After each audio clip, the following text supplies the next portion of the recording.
मैं डॉक्टर रमेश शुक्ला एक बार आपका फिर से स्वागत करता हूं आपके अपने YouTube channel the Lucknow study station पर। और आज बात करेंगे आपसे यूपीएसआई के मूल विधि पाठ्यक्रम के अंतर्गत एक बहुत ही महत्वपूर्ण टॉपिक पे, जो कि होगा बाल विवाह प्रतिषेध अधिनियम 2006 यानी provision of child marriage act 2006। काफ़ी इम्पोर्टेंट है और आपके सिलेबस में लिखा गया है कि महिला और बच्चों से संबंधित कानून। तो इससे पहले हमने पाक्सो एक्ट के बारे में बात किया था, जिसमें पार्ट 1 और पार्ट 2 आपको अपलोड कर दिया गया है। और ये दूसरा होगा बच्चों से संबंधित अधिनियम बाल विवाह प्रतिषेध अधिनियम 2006। काफ़ी इम्पोर्टेंट है और इससे पहले जो प्रीवियस एग्ज़ाम हुए हैं उसमें यहाँ से सवाल पूछे गए हैं। आपको बताते चलें कि अगर बाल विवाह की बात की जाए तो भारत में बाल विवाह की प्रथा जो है, परंपरा है, वो काफ़ी पुरानी है। कभी रीति रिवाजों के नाम पर, कभी संस्कृति के नाम पर, कभी धार्मिक मान्यताओं के नाम पर ये बाल विवाह काफ़ी समय से होता आ रहा है। और इसकी जड़ें इतनी मजबूत हैं कि इतनी आसानी से इसे ख़त्म कर पाना नामुमकिन सा हो रहा था। आपको बताते चले कि ब्रिटिश पीरियड से ही बाल विवाह को लेकर के कई अधिनियम बनाए गए। अगर 1928 में देखें तो बाल विवाह को समाप्त करने के लिए शारदा कानून आया था। 1928 में शारदा एक्ट आया था, जो कि बाल विवाह को समाप्त करने के लिए लाया गया था, लेकिन ये बिल्कुल निष्प्रभावी साबित हुआ। ठीक एक साल बाद 1929 में 1929 में बाल विवाह निरोधक अधिनियम पारित किया गया। ये ब्रिटिश काल में 1929 में बाल विवाह निरोधक अधिनियम पारित किया गया और सन 2006 में इसे रिप्लेस किया गया बाल विवाह प्रतिषेध अधिनियम 2006 से। तो डिटेल में आपसे इसके बारे में बात करूंगा, एक एक पॉइंट आप ध्यान से देखिएगा। काफ़ी इंटरेस्टिंग और अच्छा अधिनियम है और यहाँ से सवाल भी पूछे जाते हैं। आपको बता दें कि यूनिसेफ जो है एक अंतर्राष्ट्रीय संस्था है, यूनिसेफ, और ये बाल विवाह को परिभाषित करती है कि अगर 18 वर्ष से कम आयु का कोई व्यक्ति विवाह के जोड़े में बंधता है तो उसे बाल विवाह माना जाएगा और इससे मानवाधिकार का उल्लंघन माना जाएगा। 18 वर्ष से कम आयु के बालक बालिका अगर वैवाहिक बंधन में बनते हैं तो इसे मानवाधिकार का उल्लंघन माना जाएगा। तो इन बातों को रेफरेंस में रखते हुए सन 2006 में बाल विवाह प्रतिषेध अधिनियम पारित किया गया। तो इसको लाने का उद्देश्य क्या था और इसकी सभी धाराओं पे एक एक करके हम आपसे बात करेंगे। आइए शुरू करते हैं। इसका पहला पॉइंट देखिए और इसमें चूँकि डिटेल में बात करेंगे तो बाल विवाह प्रतिषेध अधिनियम के बारे में आपको शुरू से मालूम होना चाहिए। इसकी परिभाषा से लेकर के चलेंगे और अंतर्राष्ट्रीय संस्थाएं या भारत के कल्चर में क्या इसके बारे में प्रावधान किया गया था उसके बारे में डिटेल में देखेंगे। तो यहाँ पे आप देखिए, यूनिसेफ अर्थात संयुक्त राष्ट्र बाल कोष 18 वर्ष से पूर्व विवाह को बाल विवाह के रूप में परिभाषित करता है। यूनिसेफ एक अंतर्राष्ट्रीय संस्था है जिसका मतलब है संयुक्त राष्ट्र बाल कोष। ये है संस्था 18 वर्ष से पूर्व विवाह को बाल विवाह के रूप में यानी चाइल्ड मैरिज के रूप में परिभाषित करता है और इसे मानवाधिकार का उल्लंघन मानता है। दूसरा पॉइंट हमने लिखा है कि भारत में बाल विवाह की जड़ें परंपरा, संस्कृति एवं धार्मिक संरक्षण की आड़ में, ये चीज़ ध्यान रखिएगा कि भारत में बाल विवाह की जड़ें परंपरा, संस्कृति एवं धार्मिक संरक्षण की आड़ में अत्यंत गहरी हो गई हैं, जिसका दुष्परिणाम बच्चे शिक्षा एवं विकास से अलगाव, बच्चे का शिक्षा एवं विकास से अलगाव, यौन शोषण, कम उम्र में गर्भ धारण करना जिससे स्वास्थ्य को जोखिम, उच्च शिशु मृत्यु दर, घरेलू हिंसा आदि की घटनाओं के रूप में दिखाई पड़ती है। यानी जो बाल विवाह है इसका अगर दुष्परिणाम देखा जाए तो सबसे पहली चीज़ कि बच्चा परिवार से, शिक्षा से, विकास से, डेवलपमेंट से अलगाव उसका हो जाता है। उसका यौन शोषण होता है कम उम्र में, विवाह में कम उम्र में माँ बनती है जिससे उसके स्वास्थ्य को लेकर के जोखिम हो सकता है। यहाँ पे शिशु मृत्यु दर यानी उच्च शिशु मृत्यु दर बढ़ सकती है, घरेलू हिंसा उसके साथ हो सकती है। इस तरह की कुरीतियाँ सामने नज़र आती हैं बाल विवाह में। आइए नेक्स्ट पॉइंट पर। नेक्स्ट पॉइंट देखिए, पहले पॉइंट में आपने देखा कि बाल विवाह क्या है, इंटरनेशनल अगर मैटर पे देखा जाए तो बाल विवाह क्या है, और फिर भारत में बाल विवाह की जड़ें कितनी पुरानी हैं। नेक्स्ट पॉइंट आप देखिए कि बाल विवाह प्रतिषेध अधिनियम 2006 को लाने का मेन उद्देश्य क्या था। तो ये हमने डिटेल में लिख दिया है, आप इसको पढ़ रहा हूँ, सुनिए। बाल विवाह प्रतिषेध अधिनियम 2006 को लाने का उद्देश्य 1929 के 1929 के बाल विवाह निरोधक अधिनियम के प्रावधानों का कमज़ोर होना। चूँकि हमने आपको बताया था कि ब्रिटिश पीरियड में 1928 में सारदा कानून आया था, तो सारदा कानून बाल विवाह को रोकने के लिए आया था। यह कानून निष्प्रभावी हो गया, तो इसके अगेंस्ट आता है 1929 में बाल विवाह निरोधक अधिनियम। इसके प्रावधान इतने कमज़ोर हो जाते हैं कि यह बाल विवाह को रोकने में सफल नहीं होता है। तो 1929 के बाल विवाह निरोधक अधिनियम के प्रावधानों का कमज़ोर होना तथा वर्तमान में बाल विवाह एवं इससे जुड़े आकस्मिक मामलों पर पूर्ण प्रतिबंध लगाना था। यानी बाल विवाह प्रतिषेध अधिनियम 2006 को लाने का उद्देश्य कि 1929 के बाल विवाह निरोधक अधिनियम का कमज़ोर होना तथा वर्तमान में बाल विवाह एवं इससे जुड़े आकस्मिक मामलों पर पूर्ण प्रतिबंध लगाना था। इसी के साथ यह अधिनियम बाल विवाह पर रोक लगाने, पीड़ितों को राहत देने एवं बाल विवाह को बढ़ावा देने वालों के लिए सजा का प्रावधान करने तथा इसे लागू करने के लिए बाल विवाह प्रतिषेध अधिकारी की नियुक्ति आदि का उपबंध करने के लिए लाया गया। तो ये चीज़ आप ध्यान रखिएगा कि यह अधिनियम बाल विवाह पर रोक लगाने के लिए, पीड़ितों को राहत देने के लिए, बाल विवाह को बढ़ावा देने वालों के लिए सजा का प्रावधान करने के लिए, इसे लागू करने के लिए बाल विवाह प्रतिषेध अधिकारी नियुक्ति आदि की नियुक्ति का प्रावधान करने के लिए इस अधिनियम को लाया गया। आइए नेक्स्ट पॉइंट पर।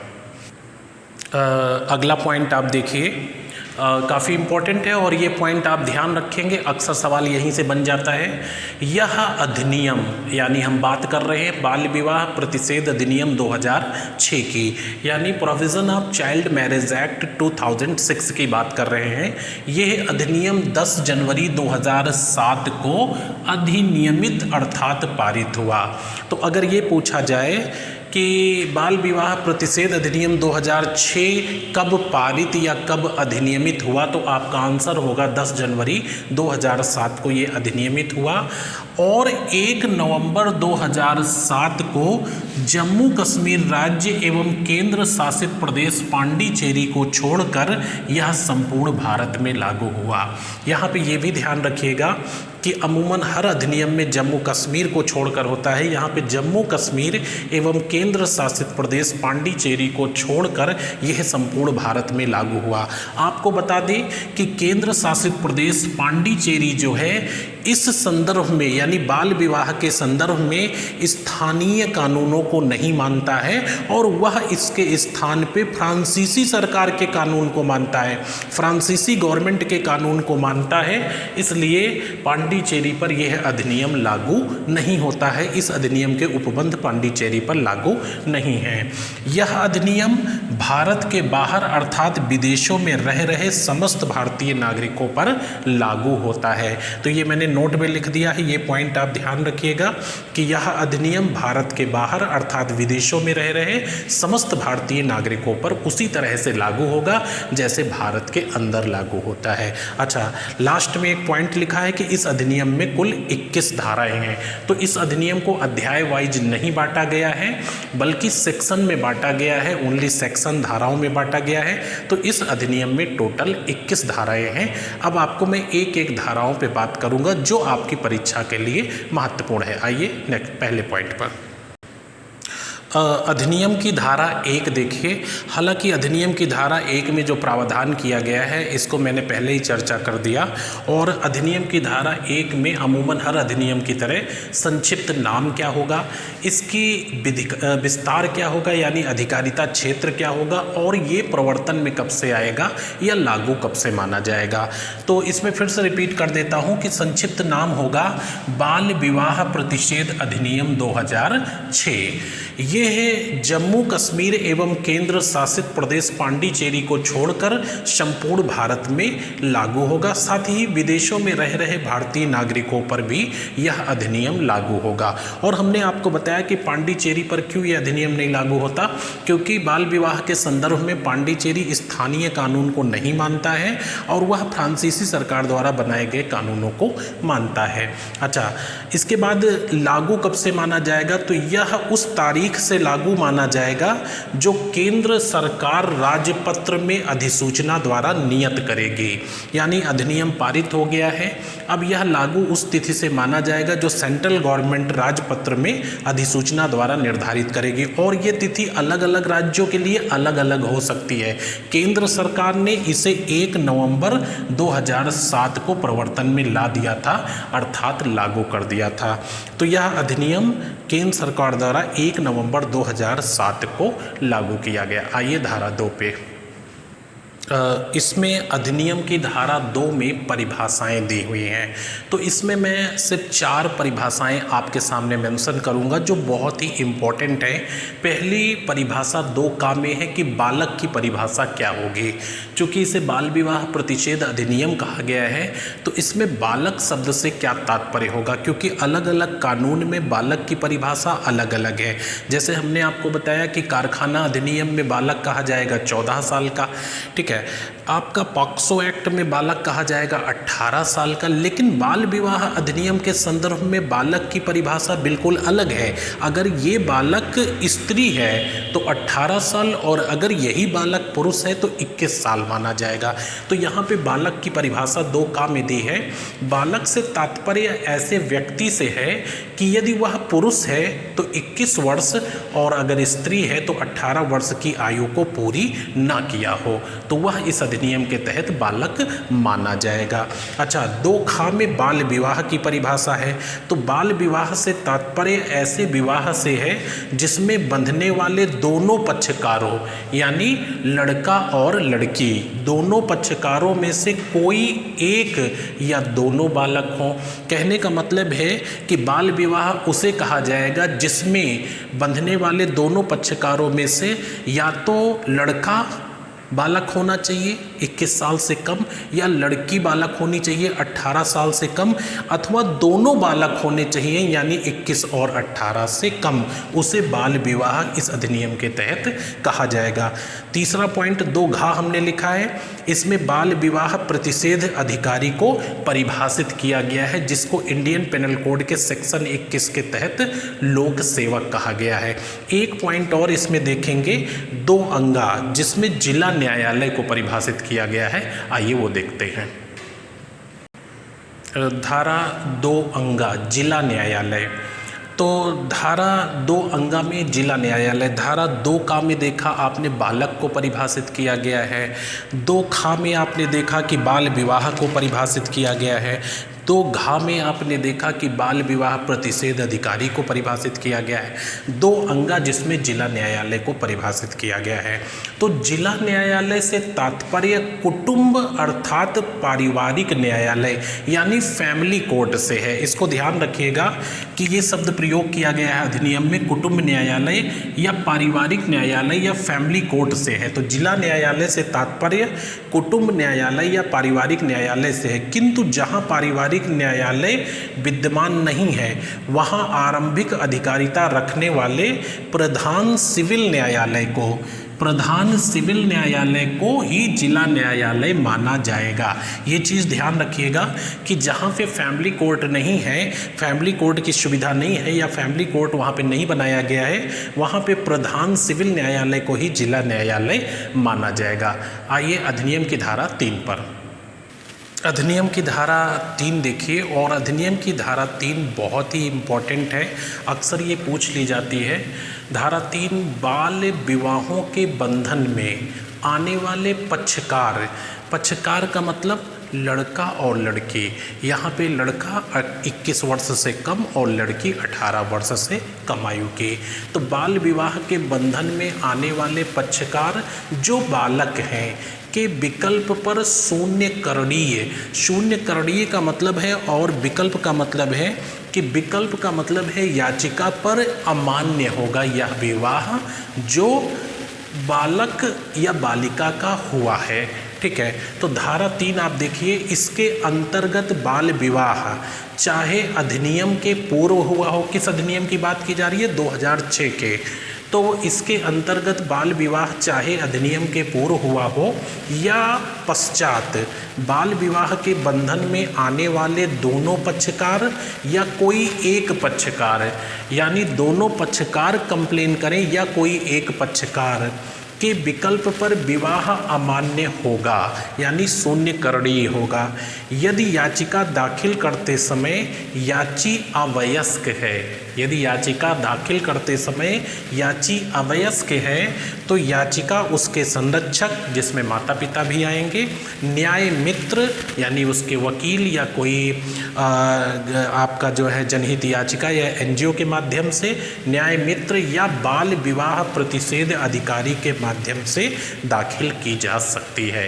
तो धारा 3 काफ़ी इंपॉर्टेंट है, इसको आप अच्छे से नोट कर लीजिएगा कि बाल विवाहों के बंधन में आने वाले पक्षकार जो बालक हैं के विकल्प पर शून्य करणीय है, यानी इसके अंतर्गत बाल विवाह चाहे अधिनियम के पहले हुआ हो या अधिनियम के बाद हुआ हो, यदि दोनों पक्षकारों में से कोई एक पक्षकार या दोनों पक्षकार इसके खिलाफ याचिका दायर करना चाहते हैं तो यह विवाह अमान्य माना जाएगा, और अगर यही याची अवयस्क है तो उनके संरक्षक या न्याय मित्र या बाल विवाह संरक्षण अधिकारी के द्वारा ये याचिका दायर की जा सकती है।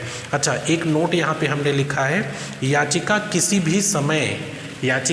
भी समय दायर की जा सकती है, किंतु याची के वयस्कता के 2 वर्ष के भीतर ही दाखिल की जा सकती है। यानी जिसका बाल विवाह हुआ है वह याची वयस्क हुए अगर 2 साल से अधिक समय हो जाता है तो इस अधिनियम के तहत याचिका स्वीकार नहीं की जाएगी, यानी वयस्कता के 2 वर्ष के भीतर ही उसे याचिका दायर करनी होगी। आइए नेक्स्ट पॉइंट पर, अधिनियम की धारा 4। अधिनियम की धारा 4 आपके सामने लिखी हुई है, बाल विवाह के बंधन में आने वाली महिला पक्षकार, बाल विवाह के बंधन में आने वाली महिला पक्षकार के भरण पोषण एवं निवास के लिए उपबंध। तो धारा 4 में बाल विवाह के अंतर्गत आने वाली महिला पक्षकार के भरण पोषण एवं निवास के बारे में उपबंध की व्यवस्था की गई है। अब देखिए, धारा 3 के तहत निर्णय देते समय जिला न्यायालय विवाह की महिला पक्षकार को विवाह के पुरुष पक्षकार द्वारा,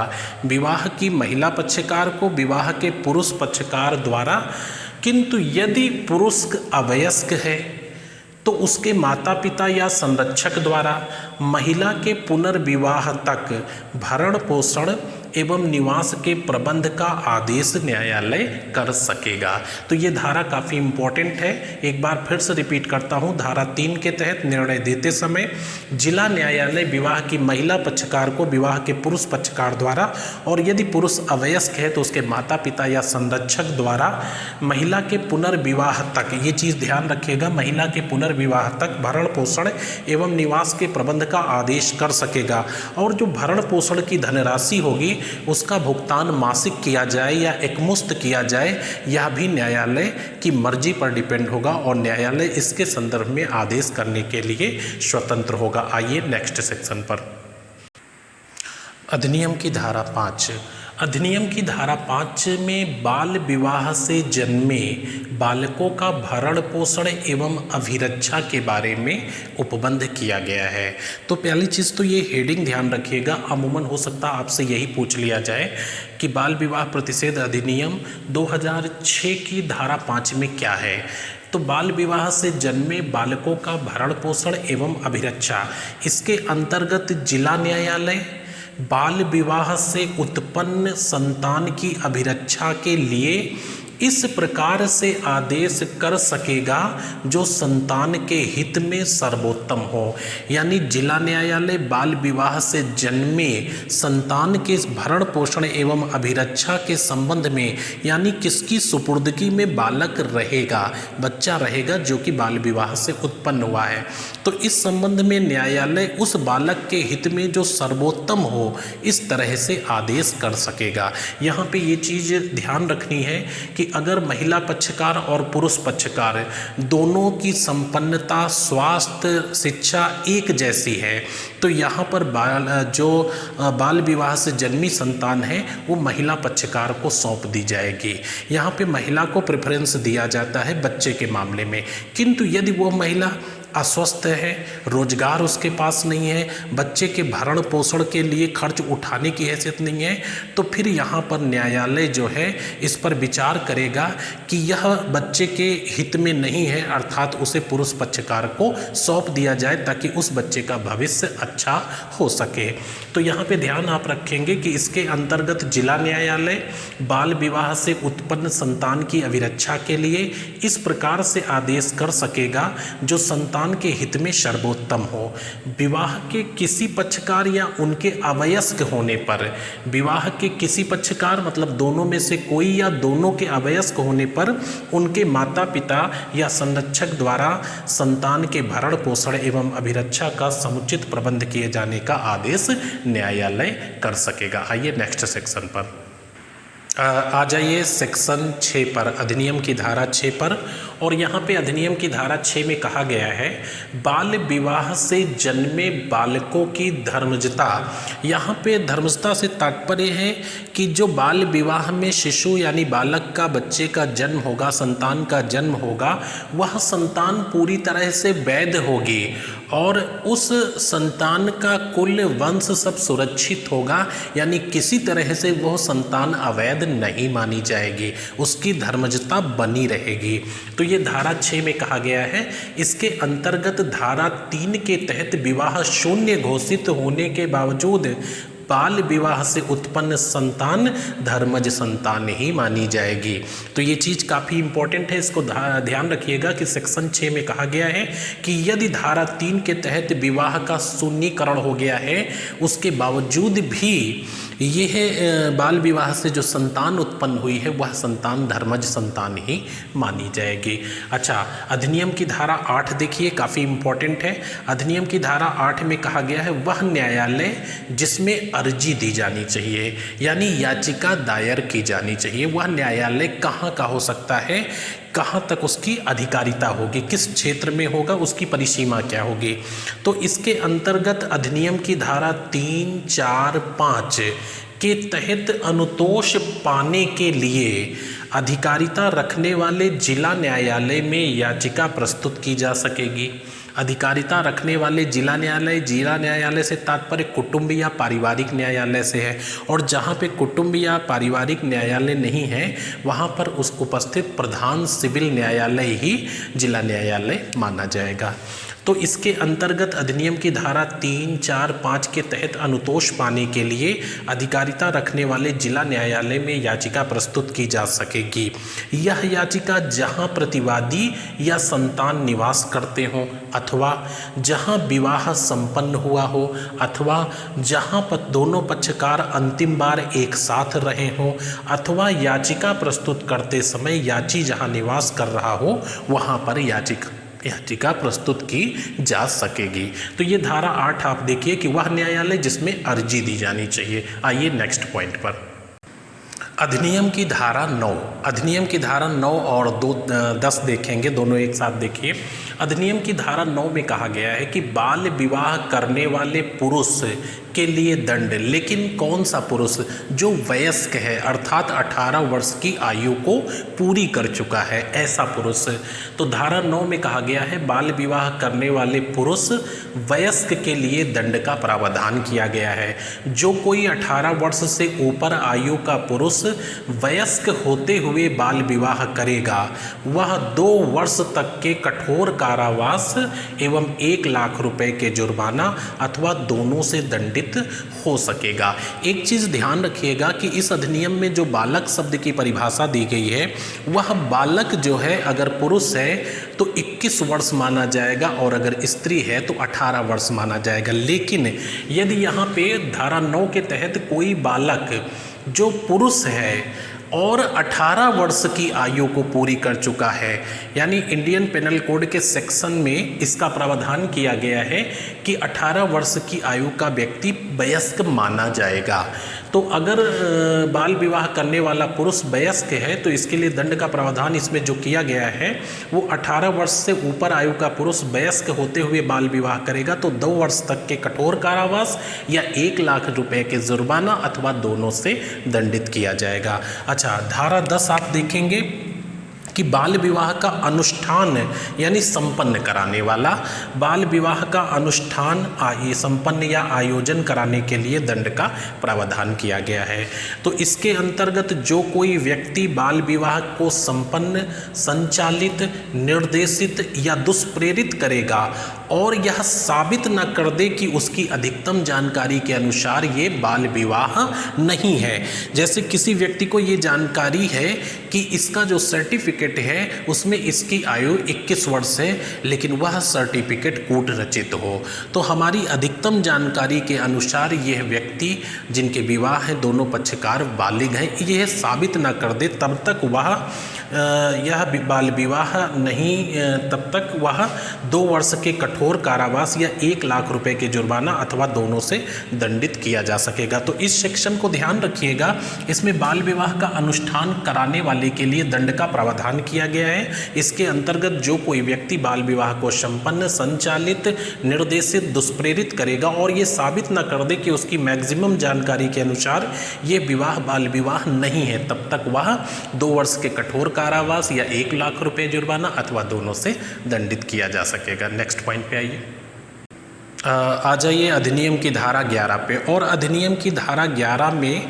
प्रावधान किया गया है, उपबंध किया गया है कि जहाँ पे बाल विवाह का आयोजन हो रहा है वहाँ पर उपस्थित माता पिता या संरक्षक या किसी आपके लीगल या अनलीगल संगठन का सदस्य अगर बाल विवाह को प्रोत्साहन देता है, अनुष्ठान की अनुमति देता है, तो इस धारा के तहत दंडनीय अपराध होगा। यहाँ पे आप देखें धारा 11, इसके अंतर्गत जहाँ कोई बालक बाल विवाह करेगा या बाल विवाह हो रहा है वहाँ उपस्थित ऐसा कोई व्यक्ति जिसके संरक्षण में बाल विवाह हो रहा है, चाहे वह माता पिता या संरक्षक हो या विधिपूर्ण या विधि विरुद्ध संगठन का सदस्य हो, यानी लीगल या अनलीगल किसी ऑर्गेनाइजेशन का मेंबर हो, ऐसे विवाह को प्रोत्साहित करता है, अनुष्ठान की अनुमति देता है, तो वह 2 वर्ष तक के कठोर कारावास या 1 लाख रुपए जुर्माना अथवा दोनों से दंडित किया जाएगा। तो अधिनियम की धारा 11 में जहाँ पे बाल विवाह का आयोजन किया जा रहा है या कोई बालक बाल विवाह कर रहा है, वहाँ पर उसे संरक्षण देने वाला व्यक्ति, चाहे वो माता पिता हो या उसका संरक्षक हो या किसी लीगल अनलीगल ऑर्गेनाइजेशन का मेंबर हो, तो उससे जो है यदि वो प्रोत्साहित करता है बाल विवाह को या अनुष्ठान की अनुमति देता है तो उससे 2 वर्ष के कठोर कारावास या 1 लाख रुपए जुर्माना अथवा दोनों से दंडित किया जा सकता है। एक चीज़ यहाँ पे ध्यान रखिएगा कि अधिनियम की धारा 11 के तहत स्त्री को कारावास से दंडित नहीं किया जाएगा। इस धारा के अंतर्गत कोई स्त्री कारावास से दंडित नहीं होगी, उसे मात्र जुर्माने से दंडित किया जा सकेगा। आइए नेक्स्ट पॉइंट पर आ जाइए, अधिनियम की धारा 12 पे। तो अधिनियम की धारा 12 में कहा गया है कि कतिपय परिस्थितियों में, यानी कुछ स्थितियों में, कुछ परिस्थितियों में किसी अवयस्क बालक के विवाह का शून्य होना, कुछ परिस्थितियों में किसी अवयस्क बालक के विवाह का शून्य होना, ये कौन सी परिस्थितियां होंगी जहां पे आरंभ से ही बालक का विवाह शून्य माना जाएगा। तो इसके अंतर्गत निम्न परिस्थितियों में आरंभ से ही विवाह शून्य माना जाएगा। यदि बालक अवयस्क है और उसे विधिपूर्वक संरक्षकता से ले जाया जाता है, यानी माता पिता या संरक्षक द्वारा ले जाया जाता है और बालक अवयस्क है, या बल प्रयोग करके ले जाया जाता है, या विवाह के प्रयोजन के लिए क्रय विक्रय किया जाता है, तो ऐसी परिस्थिति में यह विवाह आरंभ से ही शून्य माना जाएगा। तो इस सेक्शन को ध्यान रखिएगा 12 को, कि कुछ परिस्थितियों में किसी अवयस्क के बालक के विवाह का शून्य होना। आइए नेक्स्ट पॉइंट पर आ जाइए, अधिनियम की धारा 13 पे। और अधिनियम की धारा 13 में कहा गया है कि बाल विवाह को प्रतिषिद्ध करने वाला व्यादेश जारी करने की न्यायालय की शक्ति।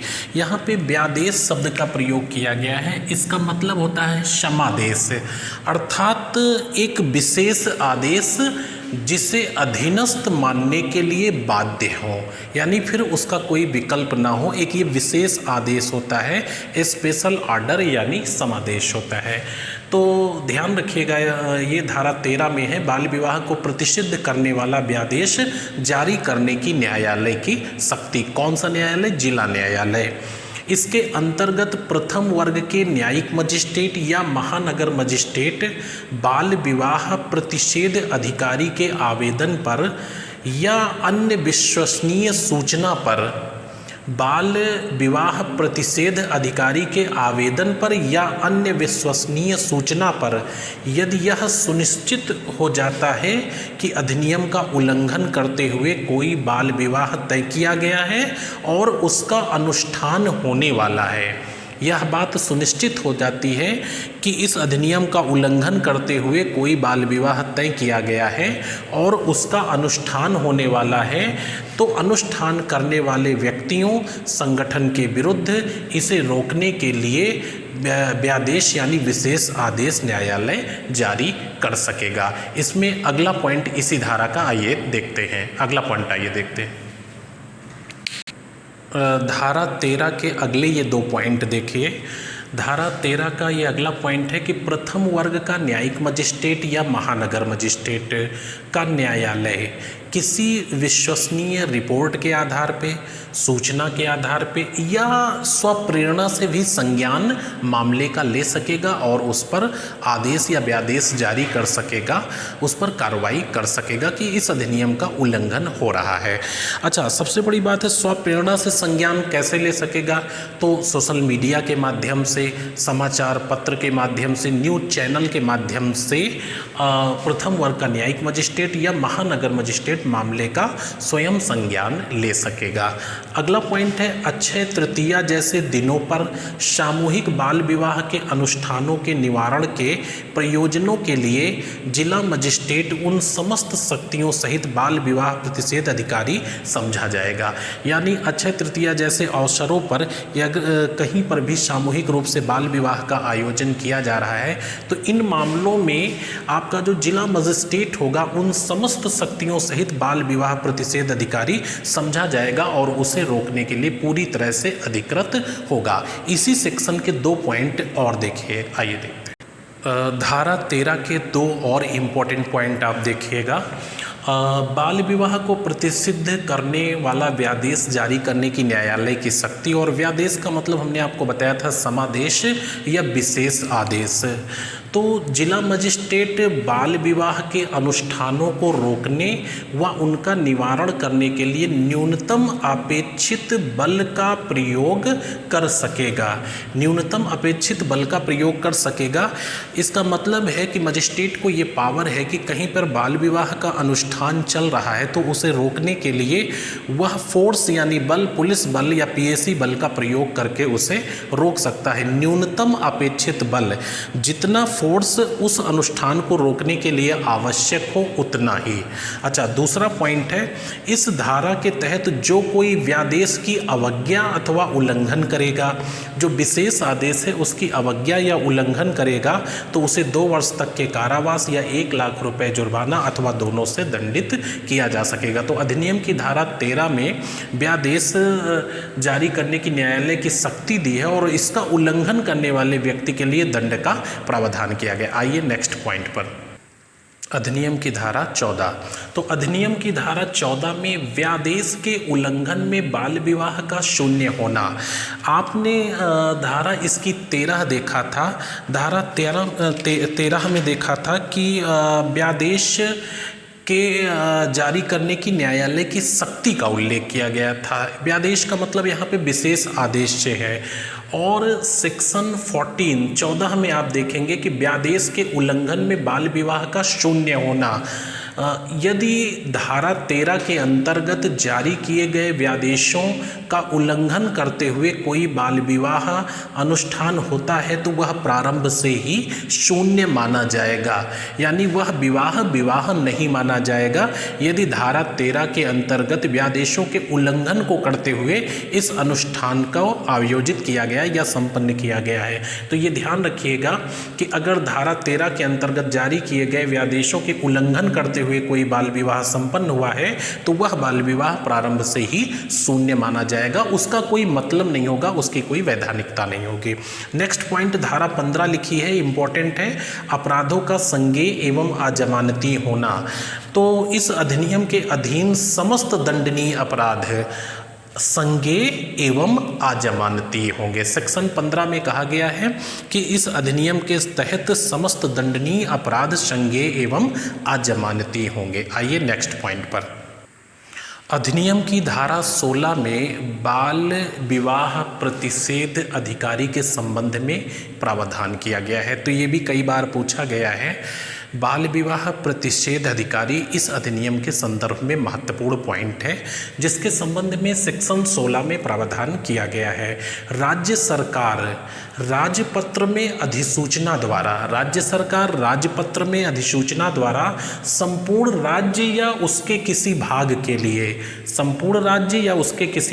के लिए बाल विवाह प्रतिषेध अधिकारी नियुक्त कर सकेगी तथा इसकी सहायता के लिए क्षेत्र के सम्मानित सदस्य, विख्यात समाजसेवी या गैर सरकारी संगठन यानी नॉन गवर्नमेंटल ऑर्गेनाइजेशन यानी एनजीओ के पदाधिकारियों से अनुरोध कर सकेगी कि वो बाल विवाह प्रतिषेध अधिकारी की सहायता करे, मदद करे। बाल विवाह प्रतिषेध अधिकारी को राज्य सरकार पुलिस अधिकारी की ऐसी शक्तियां दे सकेगी जो अधिसूचना द्वारा राजपत्र में निर्दिष्ट की गई हैं, जिससे वह बाल विवाह के अनुष्ठानों का निवारण कर सके और अभियोजन यानी मुकदमे के लिए साक्ष्य इकट्ठा कर सके। तो इसमें धारा 16 में बताया गया है अधिनियम की कि प्रतिषेध अधिकारी कौन होगा और उसकी शक्तियां क्या होंगी और उसके कर्तव्य क्या होंगे। इसके साथ एक पॉइंट और आप ध्यान रखिएगा कि बाल विवाह प्रतिषेध अधिकारी का ये भी कर्तव्य है कि इस अधिनियम का यानी बाल विवाह प्रतिषेध अधिनियम 2000 का प्रचार प्रसार करे, लोगों तक इसको पहुंचाए और उन्हें जागरूक करने की कोशिश करे कि इस अधिनियम में क्या प्रावधान किया गया है और आपको क्या करना चाहिए ताकि किसी दंड के आप भोगी ना बने। आइए नेक्स्ट पॉइंट पर। अधिनियम की धारा 17। तो अधिनियम की धारा 17 में कहा गया है कि बाल विवाह प्रतिषेध अधिकारी 16 में बाल विवाह प्रतिषेध अधिकारी का प्रावधान किया गया, उसके कर्तव्य कार्य बताए गए हैं। 17 में कहा गया है कि बाल विवाह प्रतिषेध अधिकारी भारतीय दंड संहिता यानी इंडियन पेनल कोड के सेक्शन 21 के अंतर्गत लोक सेवक माना जाएगा यानी पब्लिक सर्वेंट माना जाएगा। तो आईपीसी 1860 की सेक्शन 21 में जो लोक सेवक की परिभाषा दी गई है उसके अंतर्गत बाल विवाह प्रतिषेध अधिकारी भी उसी परिभाषा के अंतर्गत आएगा। अच्छा, धारा 18 में जब आप आएंगे तो सद्भाव पूर्वक की गई कार्यवाही के लिए संरक्षण। तो यहाँ पे जो संरक्षण की बात की जाती है वो बाल विवाह प्रतिषेध अधिकारी के लिए ही की जाती है कि उसके द्वारा किया गया हर कार्य इस अधिनियम के तहत सद्भाव पूर्वक कार्य माना जाएगा और उसके विरुद्ध कोई विधिक कार्रवाई नहीं की जाएगी। तो धारा 18 में लिखा है सद्भाव पूर्वक की गई कार्यवाही के लिए संरक्षण। इस अधिनियम के अधीन की गई किसी भी कार्यवाही को सद्भाव पूर्वक कार्रवाई समझा जाएगा, अर्थात बाल विवाह प्रतिषेध अधिकारी के विरुद्ध कोई विधिक कार्यवाही नहीं की जाएगी। आ जाइए अधिनियम की अंतिम धारा आपको बताएंगे 19 के बारे में। धारा 19 और ये अधिनियम की लास्ट धारा मैं आपको बता रहा हूँ। इस अधिनियम में टोटल 21 धाराएं हैं, लेकिन यहाँ तक इम्पोर्टेंट है सेक्शन 19, नियम बनाने की राज्य सरकार की शक्ति, धारा 19 में। तो राज्य सरकार इस अधिनियम को लागू करने के लिए नियम बना सकेगी, किंतु बनाए गए नियमों को यथाशीघ्र विधानमंडल के समक्ष रखा जाएगा। ये व्यवस्था की गई है धारा 19 में। तो इस तरह से आपने देखा कि बाल विवाह प्रतिषेध अधिनियम 2006 पूरा कंप्लीट हुआ है। अब आपकी जिम्मेदारी बनती है कि इसे पूरा देखें और नोट्स बना लें और एक एक पॉइंट को गंभीरता से देखें। इसके जितने भी सेक्शन मैंने आपको बताए हैं, हर सेक्शन इंपॉर्टेंट है और यहीं से ऑब्जेक्टिव क्वेश्चन बनते हैं। अच्छा, जब ये अधिनियम आपके कंप्लीट हो जाएंगे तो कुछ ऐसे मॉडल पेपर मैं सेट करूंगा जो ऑब्जेक्टिव क्वेश्चन होंगे, तो आप इसे पढ़े रहेंगे तो किस टाइप के क्वेश्चन पूछे जाते हैं, उनका फॉर्मेट क्या होगा, उससे भी मैं आपको अवगत करा दूंगा, ताकि परीक्षा में आपको कोई असुविधा ना हो और आप अच्छे से आंसर दे सकें। तो मिलेंगे आपसे नेक्स्ट अधिनियम में, तब तक के लिए बहुत सारी शुभकामनाएं। बहुत बहुत आपको धन्यवाद।